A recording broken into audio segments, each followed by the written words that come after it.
Hello, everyone. This is Belinda Adame from the Wellness Center at Judson University.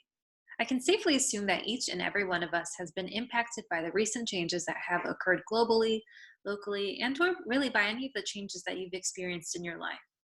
I wanted to share some brief highlights from William Bridges' book, Managing Transitions, that has allowed me to adapt to change quicker and really navigate through the different phases of transition. Although we use the words change and transition interchangeably, I think it's important to note that there are differences.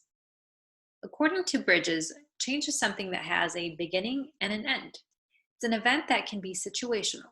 For example, moving towards a digital platform, moving back home, and even working from home. Other life examples might be getting hired for a new job, graduating, the birth of a child, marriage, and death. Transition, on the other hand, is the internal psychological process which we adopt in the new situation or change. It's important to note that we can begin transitioning even before change has actually occurred.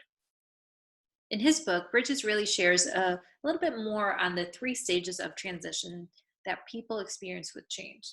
I really want you to know you will go through these transitions at your own pace. It really just depends on how comfortable you are feeling with the change that's happening. So let's delve a little bit deeper into these. The ending, losing, and letting go stage is sometimes marked by resistance, hesitance, because we're being forced to let go of something that we're comfortable with. Some emotions experienced during this stage might include fear, denial, anger, sadness, grief, frustration, and a sense of loss. Before we can move forward, we really need to acknowledge our emotions about the change, and this will hopefully bring us closer to the next phase, which is the neutral zone. People in the neutral zone might feel confused, uncertain, impatient. Maybe you'll notice an increase in workload as things are being figured out. All you have to really remember is that we're in this together. We're doing the best we can with what we have. We're all adjusting.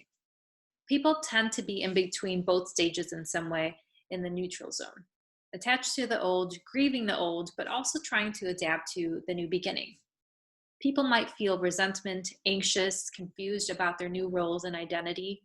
However, if we think about this phase differently, we can use this time to be creative, be innovative, and renew our perspective. So consider all the things within your control. It may feel like you're not learning as much as you anticipated or that your productivity has decreased. But remember, you're really inching closer to that next phase. So having a clear sense of direction is important here. So make sure to stay connected with your support systems and that you're following some sort of structure and routine. And lastly, the new beginning. This stage is characterized by acceptance and energy. There's hope and renewed commitment. You might even notice increased understanding, fresh attitudes and identities, added values. So really celebrate what you are accomplishing. Continue to polish your skills and also continue building resiliency by being grateful for what you have been able to accomplish.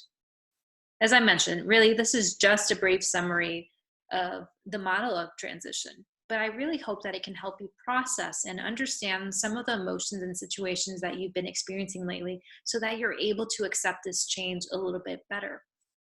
I want to encourage you to consider where you find yourself in these phases. And really ask yourself, what can I be doing to get to the next phase? Is it speaking to someone? Or is it naming what I'm struggling with? Whatever it is that you need to do, just know that we are here to help and guide you.